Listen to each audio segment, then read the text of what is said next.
comenzamos. Eh, Según lo que nosotros habíamos acordado a principio del semestre, hoy día nos toca nuestra última clase. La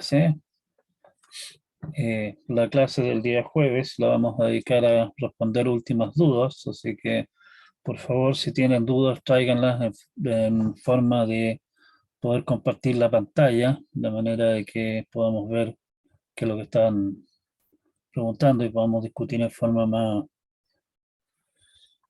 eh, más entendible, digamos. Realmente lamento no haber podido terminar realmente con las últimas transparencias de la clase pasada. No nos quedó tiempo, error de cálculo mío con respecto al semestre, claramente. Voy a tener que reorganizar algunas cosas. Pero por lo menos cubrimos la mayor parte de lo que quería cubrir en el ramo. Así que lo que vamos a hacer hoy día va a ser una rápida repasada, digamos, de qué es lo que vimos en el semestre, como recordatorio de qué se trata este ramo. Vimos primeramente algunos preliminares matemáticos, particularmente vimos notaciones asintóticas comunes, O mayúscula, omega mayúscula, teta mayúscula, en la cual las más usadas en realidad son el O mayúscula y el teta mayúscula, O minúscula, omega minúscula, y teta minúscula creo que no hay. Y también la importantísima relación de similar a. ¿Sí? Hay diferentes definiciones de estas notaciones, así que tengan cuidado. Las definiciones que usan los matemáticos en particular, en general, son un tanto diferentes de las que están en uso normalmente en el área de informática y computación, y de repente autores distintos usan definiciones diferentes, y hay además una serie de otras definiciones de notaciones asintóticas que también se usan, pero menos. En todo caso, siempre la idea es dar alguna cota, generalmente para valores grandes de n, es el caso nuestro en computación normalmente, pero posiblemente para un rango de alguna función. Nosotros también planteamos algunas de las reglas que permiten manipular esta clase de cosas sin cometer demasiados crímenes, ¿sí? Al fin y al cabo, esto es una notación matemática, son definiciones matemáticas que requieren obviamente cuidado en su uso, porque estamos hablando de que queremos no hablar en términos vagos de esto es más o menos tanto, sino que básicamente decir esto es tanto y este es cómo se comporta el error, digamos. Probabilidades, en realidad no dimos una rápida revisión a probabilidades discretas, pero sí usamos varios de los resultados importantes. Los temas de probabilidades discretas están en las transparencias correspondientes, si es que las necesitan, o si no, hay un resumen en el apunte también. Propagación de errores, comentamos un poco acerca de cómo se propagan errores al efectuar cálculos y qué importancia tiene eso en particular en algoritmos numéricos. El área de cómo estimar la propagación de errores y cómo limitar la propagación de errores también en cálculos es un área extremadamente importante y amplia dentro de lo que es la computación numérica. No estamos calculando realmente con números reales, estamos calculando con aproximaciones. Y esas aproximaciones son finitas y al efectuar cálculos los errores se van sumando. Hablamos de la situación de algoritmos inestables, que básicamente son algoritmos que si en algún momento ocurre un error, el error se amplifica. Un algoritmo estable, que lo ideal es alguno que de alguna manera repara automáticamente los errores que ocurren, digamos. Eso es el ideal. pero obviamente no siempre puede lograrse eso. Y hablamos también de la situación completamente distinta de problemas mal condicionados. Un problema está numéricamente mal condicionado si es que pequeños cambios en los datos de entrada significan grandes cambios en el resultado. Estoy hablando aquí en el resultado exacto, ¿sí? No estoy hablando en el resultado que obtiene un algoritmo, sino que en el resultado exacto del cálculo, ¿sí? Obviamente, si es que un problema está mal condicionado, salvo que tengamos datos de entrada muy precisos, muy bien conocidos, lo más probable es que obtengamos como resultado hasta del mejor algoritmo, un cálculo más preciso, vamos a obtener como resultado cualquier cosa. Así que hay que tener cuidado con esa clase de situación. Después de ese breve brochazo, digamos, de algunas de las áreas importantes dentro de lo que es cálculos numéricos, nos abocamos a un primer problema que fue el tema de aproximar ceros, que es un problema recurrente. O sea, ustedes ya en el colegio aprendieron a resolver ciertos tipos de ecuaciones. En la universidad se encontraron con que con más tipos de ecuaciones, os recuerdo que, bueno, ese ramo ya no existe, o capaz que exista todavía. Cuando yo estudié ingeniería química, en el ramo de química general 2, usamos métodos numéricos, claro que nadie nos dijo que estábamos haciendo eso, para encontrar en forma aproximada soluciones a ecuaciones bastante feas que tenían que ver con equilibrios químicos. Definimos el orden de un método de búsqueda de ceros y vimos que en general mientras más grande, mayor el orden, más rápido se aproxima al cero y por lo tanto un orden grande es deseable. Discutimos y analizamos algunos métodos para ver su convergencia local, o sea, cuando hablamos de convergencia local estamos diciendo que nos estamos fijando en cómo se comporta el algoritmo cuando estamos cerca, entre comillas, de un cero. Hablamos de métodos lineales, método de bisección, método de regular falsi, métodos de iteración de punto fijo, en general son lineales, o sea, el error se va multiplicando por una constante aproximadamente en cada vuelta. Hablamos de métodos cuadráticos, en particular el método cuadrático típico, digamos, el método de Newton. Es cuadrático porque el error básicamente se comporta como el cuadrado del error de la iteración anterior. Si el error anterior es chico, el error siguiente es mucho, mucho más chico. Hablamos también de métodos que son más rápidos que lineales, pero no alcanzan a ser cuadráticos. El caso clásico, el método de la secante, que tiene la ventaja y ese en realidad es mi método preferido, no sé si se habrán dado cuenta, tiene la ventaja que no requiere calcular derivadas y, por lo tanto en general resulta ser incluso más rápido que el método de Newton, que requiere calcular el valor de la función y el valor de la derivada, o sea, calcular dos funciones por vuelta. El método de la secante calcula una función por vuelta y con eso en el fondo termina ganando en general el método de Newton, salvo en algunos casos en que se pueden simplificar las expresiones.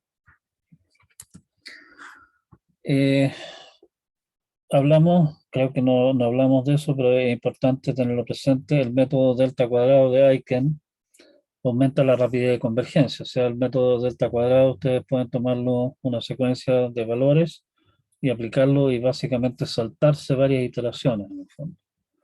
Y por lo tanto, la gracia que tiene es que no requiere cálculos adicionales, sino que trabaja con los valores obtenidos de algunas vueltas de la iteración y por lo tanto es una buena idea aplicarlo, ¿sí?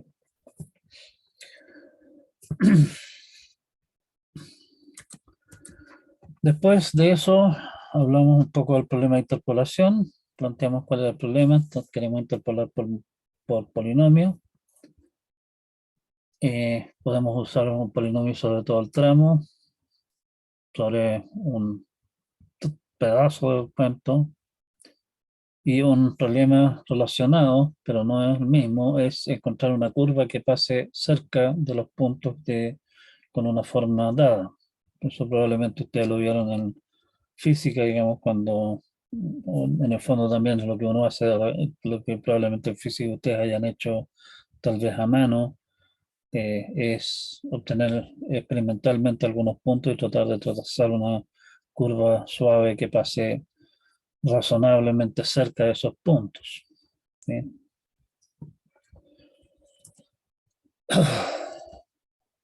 Vimos la forma de Lagrange y Newton del polinomio interpolador.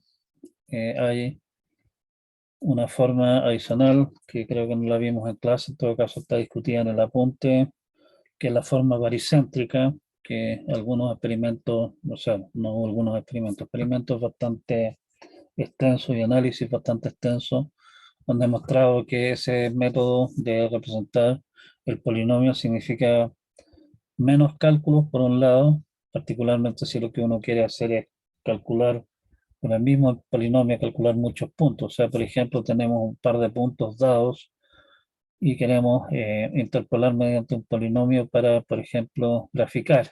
¿Sí? En ese caso, para graficar tenemos que calcular la función interpolada en un montón de puntos y para esa situación se recomienda la forma baricéntrica. Además que es numéricamente más estable que las otras. La gracia de la forma de Newton es que en el fondo permite decir, ajá, usamos 3 puntos, llegamos a esto, ¿y qué pasa si agrego este cuarto punto? O sea, el método de Newton, la forma de Newton permite ir agregando puntos sobre la marcha. Las otras fórmulas, digamos, en el fondo significan partir todo el cálculo de cero.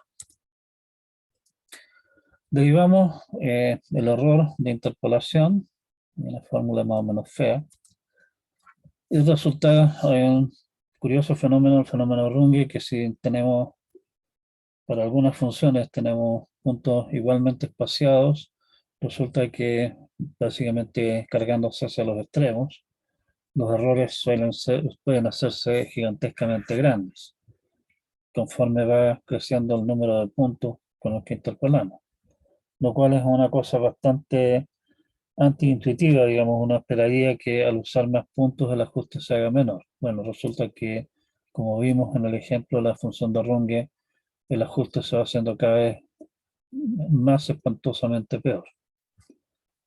Y vimos que una manera de mitigar esto, no resolverlo 100%, pero sí evitar de que haya ciertos tramos en los cuales los errores fueran espantosamente grandes usando puntos de Chebyshev, que son puntos que podemos calcularlos, digamos, pero que no están igualmente espaciados en el intervalo. Después de eso, hablamos del problema de calcular integrales, lo que se conoce como cuadratura. Vimos las fórmulas que resultan para rectángulos, trapezoides y Simpson, que básicamente corresponden a usar parábolas. Hay otra fórmula de Simpson adicional que se usa menos, que en el fondo se basa en partir usando funciones cúbicas por tramo. ¿Sí? Y derivamos fórmulas para el error en esos casos. Resulta que las fórmulas son bastante mañosas, digamos, de derivarse. Vimos que si nosotros tomamos la libertad de elegir los puntos a nuestra pinta, no simplemente tomando los puntos como vienen dados, podemos elegir los puntos de manera de que la fórmula de cuadratura resultará exacta para polinomios de grado mayor. Y eso nos lleva entonces a la idea de cuadratura de Gauss, que la parte bonita de eso es que hay una hermosa teoría detrás del cuento, basada en analizar polinomios, ¿cómo se llama? Ortogonales. Y después de eso, en realidad, cambiamos violentamente de rumbo, que nos concentramos en polinomios, en algoritmos combinatorios, o sea, básicamente algoritmos que trabajan sobre objetos discretos. El énfasis en esta parte del ramo fue más en qué ideas podemos utilizar para inventar nuevos algoritmos, buenos algoritmos, cómo podemos analizar un algoritmo para ver qué tan bueno es, más que en concentrarse en un catálogo de algoritmos conocidos existentes. Me parece, en lo personal, que el estar en condiciones de enfrentar un problema nuevo, tener herramientas para decir, mire, en este caso, a mí me parece que sería adecuado usar esta técnica o esta otra, y tener algunas herramientas para poder determinar qué tanto se va a demorar o cuánto espacio va a ocupar el algoritmo que estoy eligiendo, es más importante que saber de una larga lista de algoritmos conocidos. De todas maneras, en las referencias, muchas referencias que ustedes puedan hallar, hay eh, cantidades enormes de algoritmos interesantes para una variedad de problemas. ¿Sí? Les recomiendo que en caso de encontrarse con un problema, revisen primero si es que el problema que ustedes necesitan resolver es algún problema conocido, que tenga algoritmos ya estudiados y posiblemente incluso hayan programas hechos para resolver esa clase de problemas. Por ejemplo, como muchas veces lo mencioné, muchos problemas se pueden deducir a problemas que hablan de grafos. Y hay una cantidad enorme de algoritmos, algunos muy elegantes, algunos realmente muy sorprendentes incluso, para resolver toda clase de problemas en grafos. Lo mismo, hay un montón de literatura que se ha escrito sobre algoritmos que trabajan con palabras, con textos, digamos, con cosas similares a eso. Y ahí también hay una cantidad grande de algoritmos eh, muy creativos, digamos, para resolver ciertos problemas que parecen casi imposibles en forma extremadamente elegante. Y obviamente nunca olvidar lo que nosotros vimos, la situación en informática teórica, de que hay problemas para los cuales, que son problemas NP completos, para los cuales hay muy poca esperanza de encontrar alguna solución eficiente y habrá que entonces optar por algún algoritmo aproximado, que fue lo último que nosotros estuvimos viendo, posiblemente pensar en un algoritmo aleatorizado, las últimas, penúltimas cosas que estuvimos viendo, eh, usar alguna idea al tufo que uno supone debiera dar buenos resultados, o sea, usar una heurística, o morder la bala y pagar el costo de obtener la solución óptima, generalmente lo que uno está buscando, pagando el costo correspondiente si es que realmente el problema lo amerita. Bueno, creo que vimos que eran acá nuestras herramientas. Obviamente estamos hablando de objetos discretos que cumplen con ciertas restricciones, o sea, estamos hablando de temas de combinatoria. Estamos hablando de muchos casos que nuestros algoritmos son recursivos, lo que nos lleva naturalmente a resolver recurrencias para obtener las medidas de rendimiento de interés.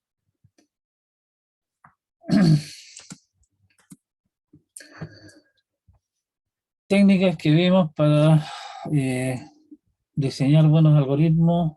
Lo primero que discutimos fueron algoritmos voraces, que dijimos que nunca funcionan. Bueno, en realidad no es que nunca funcionen, funcionan a veces. Cuando funcionan son realmente espectaculares, pero en general es poco probable que funcionen. Hay un capítulo en apuntes sobre matroides donde se discute una simpática teoría respecto que explica bajo qué condiciones los algoritmos voraces funcionan.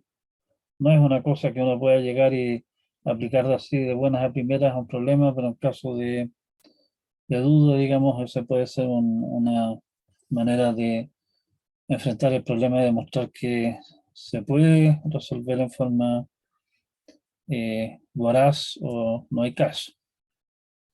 Vimos que para que funcionara los algoritmos voraces, o sea, para demostrar que un algoritmo voraz realmente me entrega el óptimo o la solución que estoy buscando, se tienen que cumplir tres condiciones que nosotros habíamos visto. La condición de greedy choice, eh, al elegir un elemento como parte de la solución, eh, la greedy choice nos asegura que hay una solución que incluye esa elección.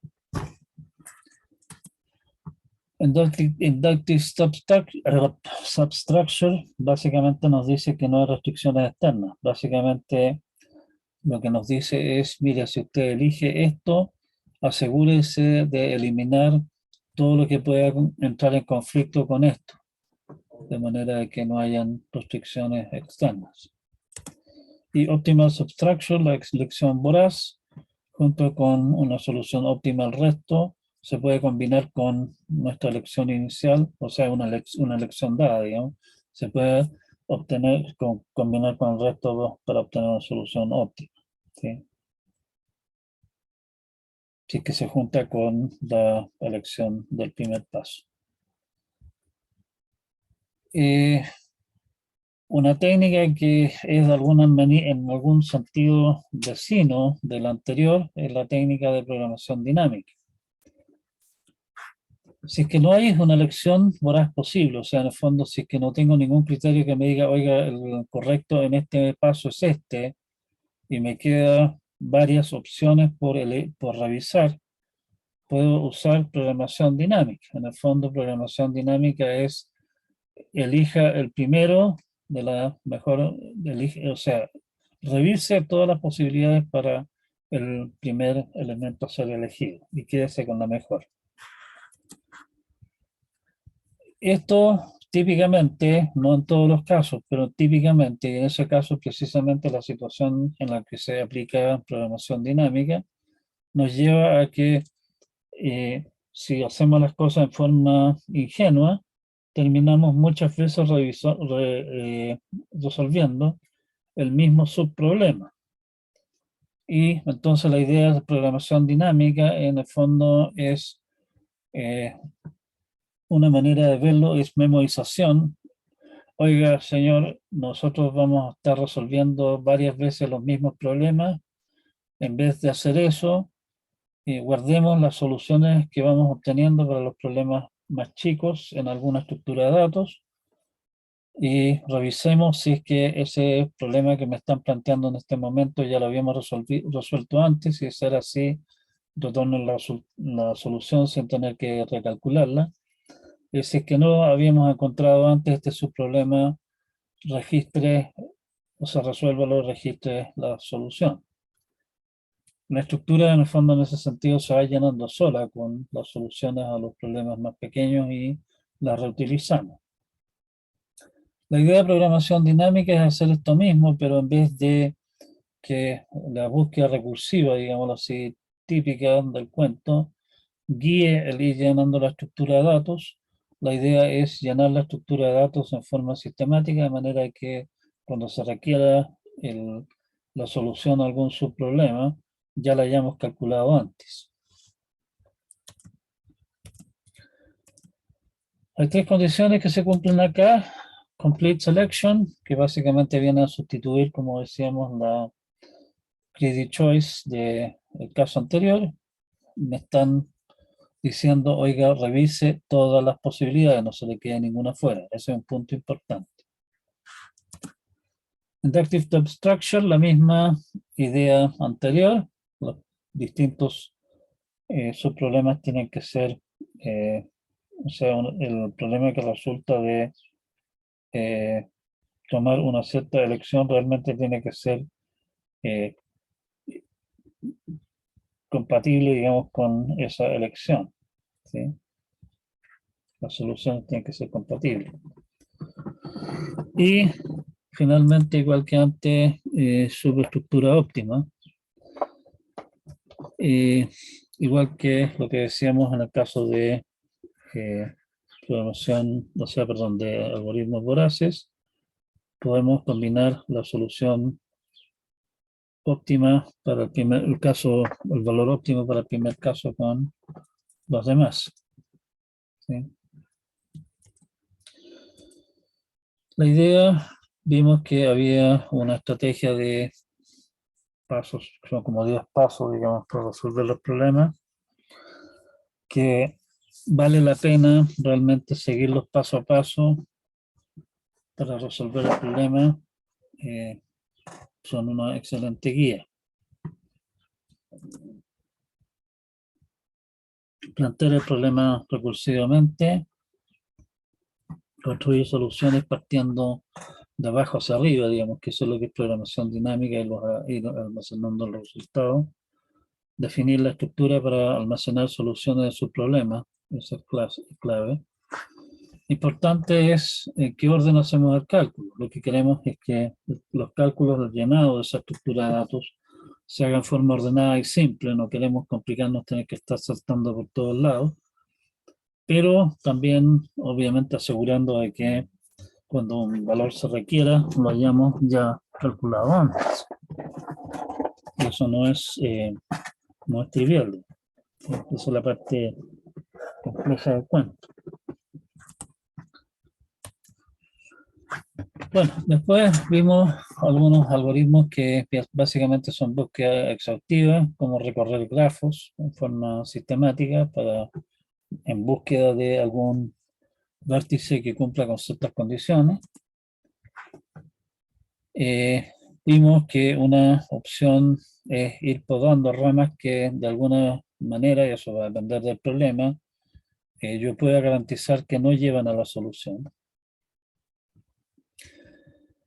Ahí está la alternativa de backtracking, ir avanzando hasta llegar a un camino, ¿cómo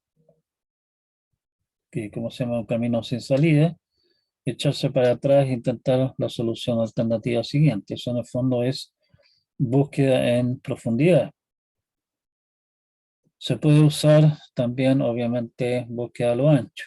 Y todo esto generalmente se termina combinando con algún criterio para parar la búsqueda, decir, oye, por aquí, esta solución parcial que tengo entre las manos acá, definitivamente no se puede completar a una solución. ¿Para qué seguir trabajando sobre esto? Y ahí vimos también la técnica de branch and bound. Búsqueda inteligente, el camino más corto, que vimos que también es una manera de hacer una búsqueda, pero no una búsqueda ciega como lo puede ser búsqueda en profundidad o búsqueda a lo ancho, sino que en el fondo es búsqueda, pero privilegiando a aquellos que de alguna manera más se ven aquellos más prometedores, y eso nos da el algoritmo A asterisco. El algoritmo A asterisco es probablemente uno de los algoritmos de búsqueda más importantes que hay para buscar caminos cortos en grafos, que es un problema recurrente. Otra técnica que nosotros analizamos para inventar algoritmos, que en general cuando sirve para inventar algoritmos, da algoritmos espectaculares, es la idea de dividir y conquistar. La idea es divida en subproblemas del mismo tipo, resuelva los subproblemas en forma recursiva y combina los resultados. Una de las partes entretenidas de esto es que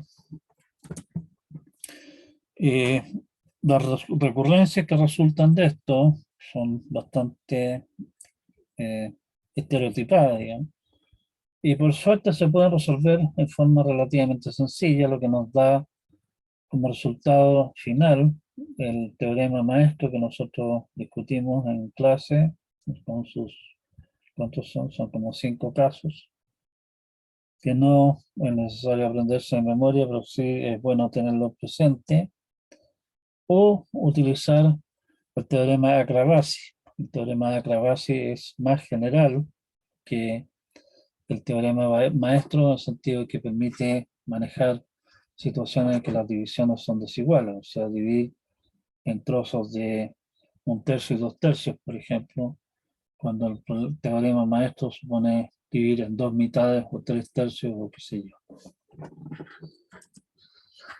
Hablamos un poquitito de Quicksort. Quicksort es un algoritmo extremadamente importante en el punto de la transparencia, no las vimos todas en realidad. Se analiza el algoritmo Quicksort desde varios ángulos. O el análisis más detallado que hicimos nosotros fue el análisis aleatorizado, que básicamente nos permite concluir que con muy alta probabilidad Quicksort hace o n log n comparaciones. O sea, tener una situación en la cual Quicksort se porta mal cae en la categoría de pucha que tuvo mala suerte.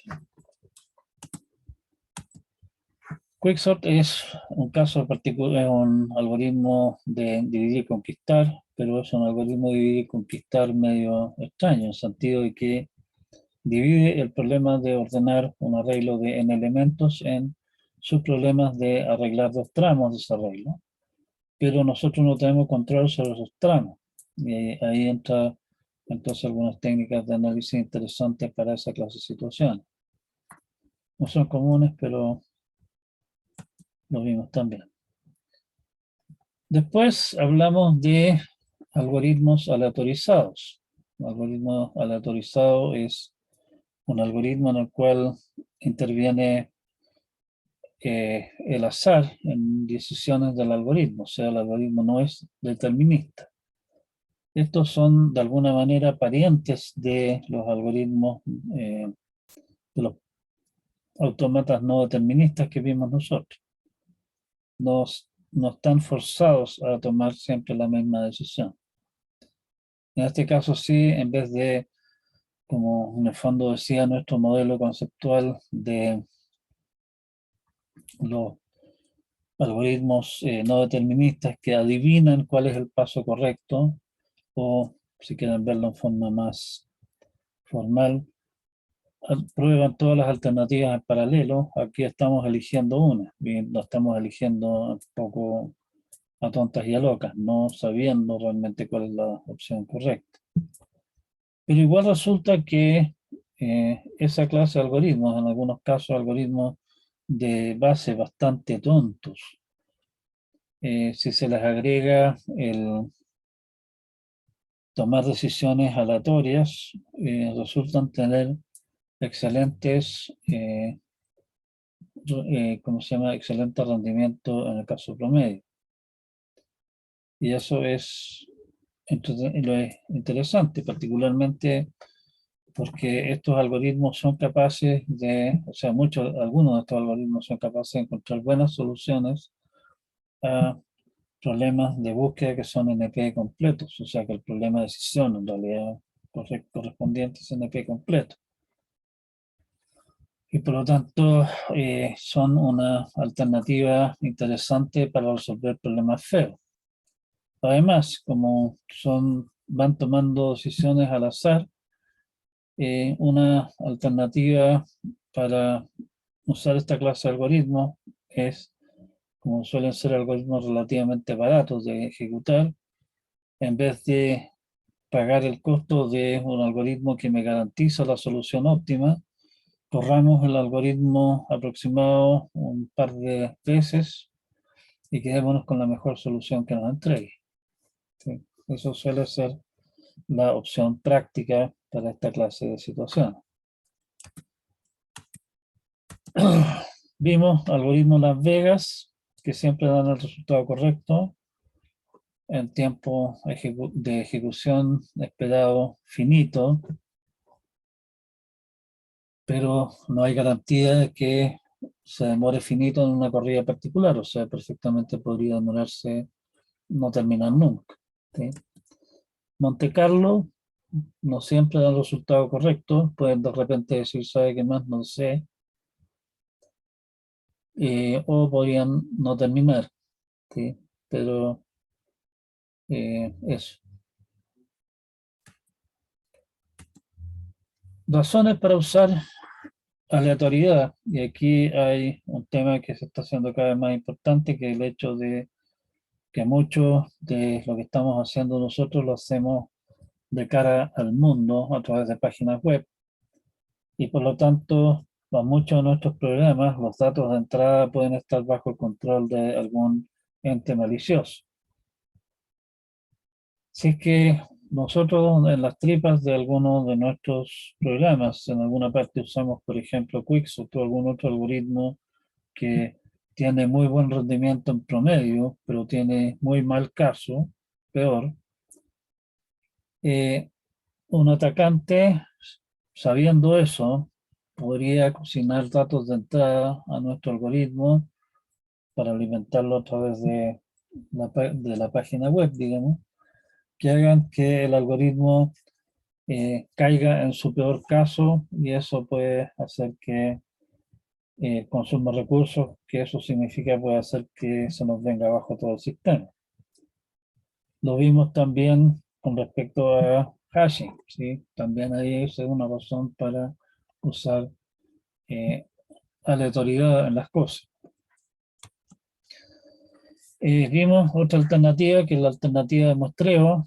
En vez de revisar una población gigantesca uno a uno, en el fondo hacemos una encuesta de una muestra, y a partir de los resultados para la muestra eh, deducimos propiedades de la población completa. Bueno, obviamente todo este cuento de muestreo y toda esa historia, ahí tendrán que esperar al ramo de, ¿cómo se llama? No me acuerdo cómo se llama el ramo, pero el ramo de probabilidades correspondiente para ver cómo se manejan esa clase estadística en forma más precisa. O sea que puedo concluir acerca de la población en base a la muestra que tengo. Hay situaciones en las cuales hay abundantes testigos, un certificado en el fondo de que cierta cosa es cierta. Caso clásico que posiblemente ustedes hayan visto, que en realidad es el algoritmo más usado hoy día para hallar números primos. Hay una serie de pruebas, que en realidad una de esas pruebas la usa el algoritmo Miller-Rabin, que demuestran que un cierto número es compuesto. Y esos certificados, esos testigos de que el número es compuesto son bastante comunes. O sea, en realidad, en el caso de lo que usa el algoritmo Miller-Rabin, se puede demostrar que de los testigos que elige, a lo menos 3/4, digamos, van a demostrar que el número es compuesto si es que el número lo es, ¿sí? Por lo tanto, si es que elegimos testigos al azar, habría que tener mucha mala suerte repitiendo el algoritmo, qué sé yo, 30 veces, para que las 30 veces me diga, oiga, en realidad resulta que esto no es testigo, capaz que el número sea primo, ¿sí? Y en el fondo lo que se hace con eso es no buscar testigos de que el número es compuesto, sino que básicamente el decir, oiga, los testigos son frecuentes, busqué un montón de rato, no encontré ninguno, así que lo más probable es que el número sea primo, que es en el fondo el algoritmo Miller-Rabin. No entramos en el detalle, digamos, pero es un caso interesante. Huellas digitales también es un tema interesante en el sentido de calcular un resumen de alguna estructura grande, de manera que yo pueda comparar resúmenes y en base a eso determinar que dos estructuras en realidad son iguales, ¿sí? No tener que compararlas en detalle.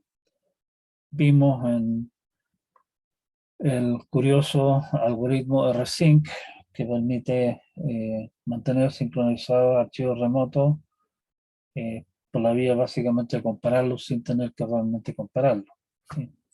Usando precisamente la idea de una huella digital. Una idea que resulta curiosa es que hay muchos algoritmos que tienen un buen rendimiento en promedio, pero si es que los datos vienen en algún orden aleatorio, si es que los datos pueden venir, por ejemplo, relativamente ordenados, el algoritmo se comporta muy mal. Ejemplo clásico, el algoritmo Quicksort. Si es que los datos vienen ordenados de menor a mayor y usamos como pivote siempre el primer elemento del rango, o de mayor a menor, digamos, da lo mismo en realidad, cae directamente en el peor caso y se comporta como el for.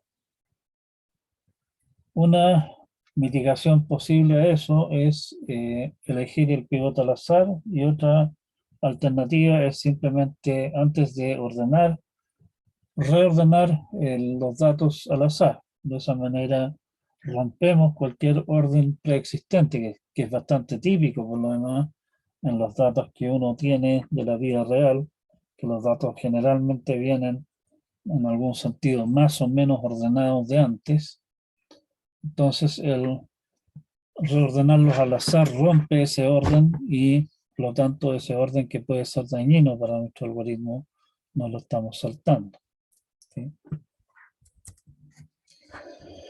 Balance de carga, que vimos un par de alternativas interesantes también. El tema de si queremos distribuir carga entre varias instancias, por ejemplo, tenemos un montón de máquinas que atienden servicios web y queremos balancear la carga entre ellas. La técnica obvia es hacer una consulta, digamos, a todos preguntando qué carga tienen y tirarle la pega a la máquina que esté menos cargada. Eso es bastante costoso, particularmente si es que el contactar a los distintos participantes tiene un costo que no es despreciable y significa carga. Una opción en situaciones como esa es simplemente tirarle la pega a una máquina elegida al azar, lo cual, como vimos en el caso de nuestro mitológico sitio web Mala Leche, resulta ser sorprendentemente efectivo en general. Y vimos también, y eso es una variante todavía más sofisticada, el poder de elegir entre dos. Podemos mejorar muy sustancialmente el balance de carga por la vía de, en vez de preguntarle a todos, elegir a dos al azar y elegir y consultarles y elegir aquel que tenga la menor carga. Lo cual suena bastante poco efectivo a primera vista, pero resulta que tiene un efecto muy sustancial sobre la carga más alta que hay en el sistema y por lo tanto lo hace más resistente a sobrecargas. Si ustedes se ven en alguna situación como esa, consideren seriamente hacer esa cosa, o sea, en vez de simplemente tirar la carga al azar, elegir a dos al azar, preguntar qué carga tienen y pasarle la pega al que esté menos cargado. Nuevamente, si estamos hablando de computación distribuida, tenemos muchas tareas que se están efectuando en paralelo, en forma independiente. Una manera de distribuir trabajo en forma equitativa es que cada uno elija alguna tarea al azar, en vez de tener que, de alguna manera, centralmente tener que dirigir la orquesta, lo que significa un costo de comunicaciones y de coordinación adicional que puede echar a perder el rendimiento del del algoritmo. Una técnica que tiene que ver también con el azar es precisamente hashing, que es una manera bastante sorprendente de llevar a cabo problemas de búsqueda en general. La gracia de hashing, que básicamente es ubicar una posición al azar y usar esa para guardar el elemento en vez de usarlo como índice en un arreglo directamente, es que sorprendentemente da muy buen resultado en promedio. O sea, da tiempos de búsqueda que son básicamente constantes en promedio, al menos, incluso en cantidades enormes, perdón, en cantidades enormes de datos.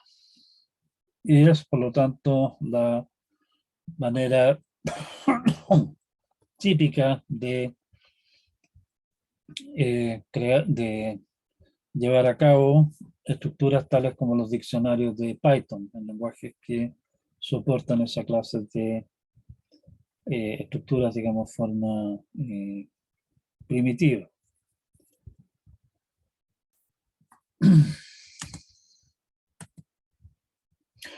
Y lo último que hablamos fue algoritmos aproximados. Vimos que los problemas, particularmente problemas difíciles, problemas NP completos, sabemos que no tenemos esperanza de encontrar soluciones eficientes en todos los casos al problema.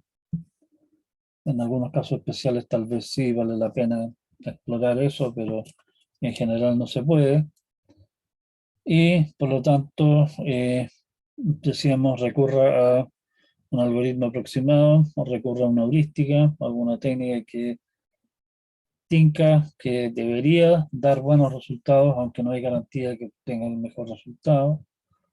Usar algoritmos aleatorizados o usar algún algoritmo que me garantiza obtener una solución aproximada dentro de un cierto rango prudente.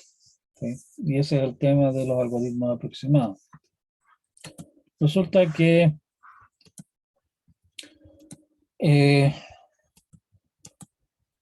los problemas difieren en cuanto a qué tan aproximables son. Hay problemas en los cuales solamente hay una cota en tiempo polinomial, si es que P igual a NP. O sea, estamos buscando en realidad un algoritmo que corre en tiempo polinomial, que me entregue una solución aproximada dentro de un rango que me da el algoritmo tal vez, o ojalá que yo pueda decir, oye, yo quiero obtener una solución con un error máximo de 10%, por decir algo.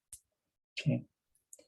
Bueno, resulta que hay casos en los cuales obtener algún algoritmo que me garantice que estamos, qué sé yo, a 10 o 100 o a 1000 o a 10.000 de la solución correcta en tiempo polinomial se puede solo si P resulta ser igual a NP, que nosotros sabemos que sospechamos muy fuertemente, creemos fervientemente que eso es falso. O sea, obtener una solución, una cuota razonable, digamos, para el caso de vendedor viajero, en el caso general, hay que descontarlo. Sí, y nuevamente insisto sobre el tema, hay variantes del problema del vendedor viajero, por ejemplo, la variante delta, donde se cumple la desigualdad triangular, que vimos una técnica bastante simple que permite obtener una aproximación bastante decente, factor de 2, del camino del ciclo óptimo o circuito óptimo de TSP bajo esas condiciones. O sea, cuidado con el hecho de que ciertas restricciones extra pueden hacer que el problema en realidad sea más fácil. Hay situaciones, como vimos precisamente en el caso de TSP con desigualdad triangular, que hay una cota constante. O sea, podemos obtener una solución que está en un factor de 2 a lo más del óptimo, independiente del problema, del tamaño del problema. O sea, la cota es distancia 2, independiente si el problema son 10 o son 10.000. Y eso es entretenido. Hay muchas otras situaciones en las cuales tenemos algoritmos cuyas cotas van creciendo con el tamaño del problema. O sea, por ejemplo, la cota que tenemos se comporta como un logaritmo del tamaño de la instancia. En el caso del problema set cover, que en realidad no lo analizamos en detalle, no alcanzamos a ver eso. ¿Sí? Hay problemas en los cuales hay PTAS. Un PTAS básicamente es un esquema que permite obtener una solución eh, aproximada para un error dado en tiempo polinomial. Ese es PTAS. El problema sí es que el polinomio del caso puede ir creciendo tal vez en forma explosiva con el 1 partido por el error. ¿Sí? O sea, si es que tenemos, por ejemplo, sí se puede lograr un resultado de un error de un 1%, pero eso significa un tiempo polinomial, pero n a la 100, porque es n a la 1 partido por epsilon, digamos, el tiempo de ejecución no es particularmente divertido.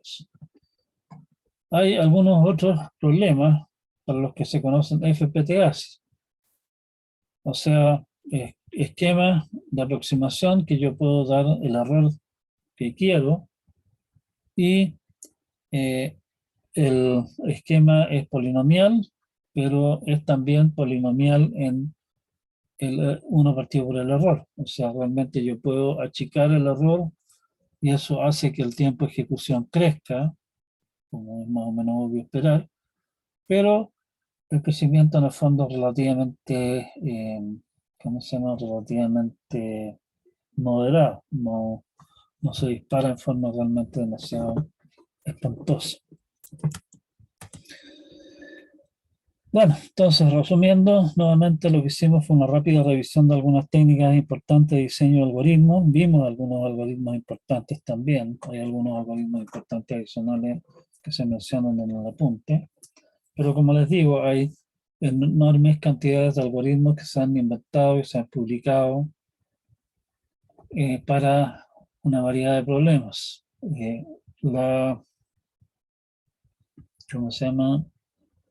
La característica más importante de todo buen ingeniero es la flojera. No inventen la solución ustedes, busquen si alguien la hizo y copien.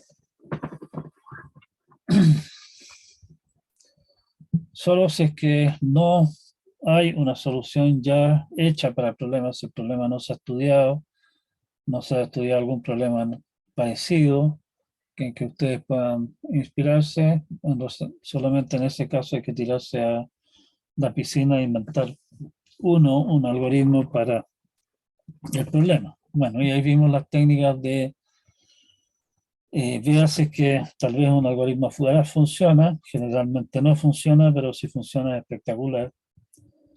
La solución segura es en situaciones donde hay problemas, subproblemas independientes, digamos, que se repiten, es programación dinámica. Si es que eso no es el caso, utilizar algún esquema de búsqueda exhaustiva como branch and bound o backtracking. Y si es que eso resulta demasiado costoso, porque básicamente branch and bound, backtracking o esa clase de cosas, búsqueda en grafos, suelen ser algoritmos costosos, ver de recurrir a alguna clase de algoritmo aleatorizado o un algoritmo aproximado, si es que lo hay.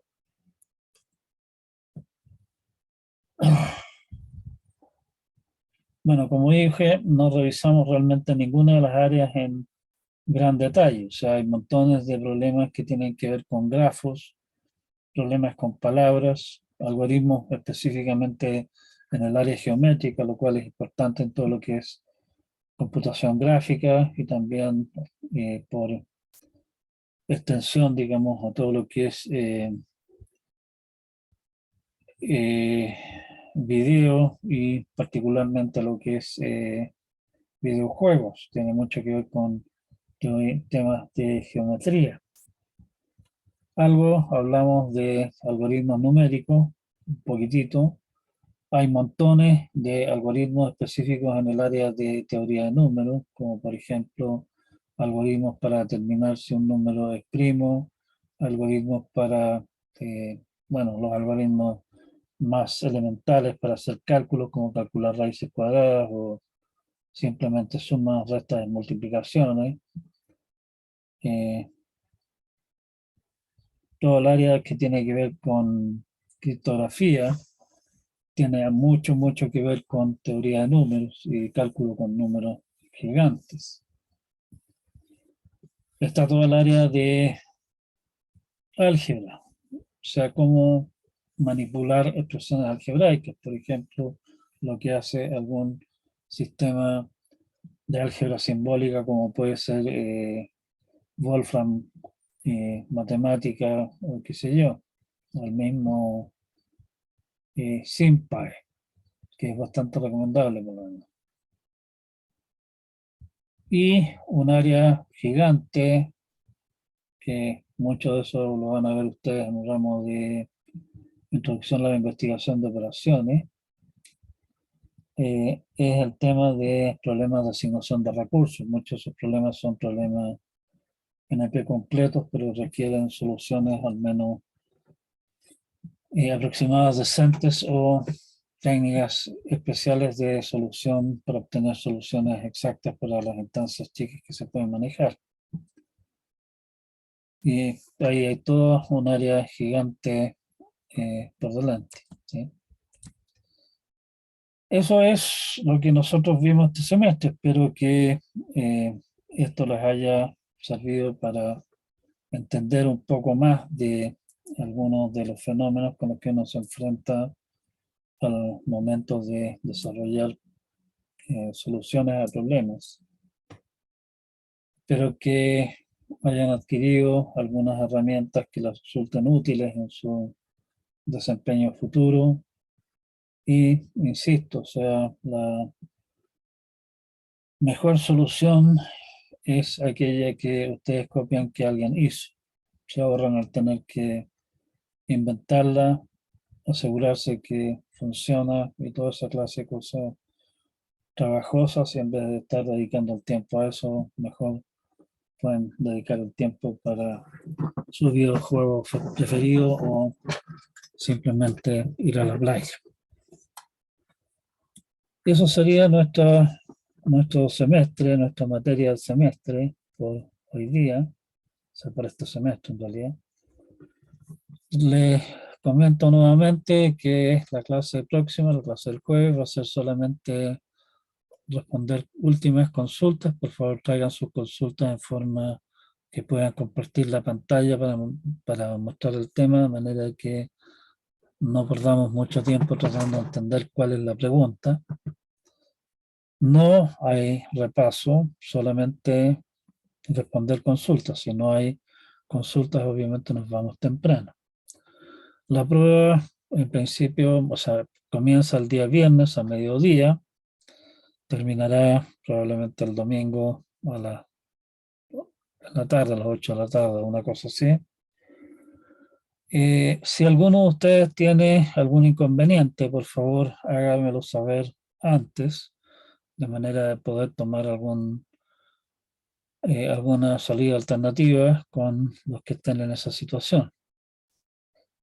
Y eso, si que no hay más consultas, no hay más comentarios por hoy día, quedamos hasta acá por hoy y nos vemos entonces el día jueves.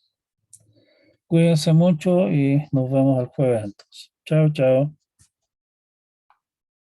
Chao, profe.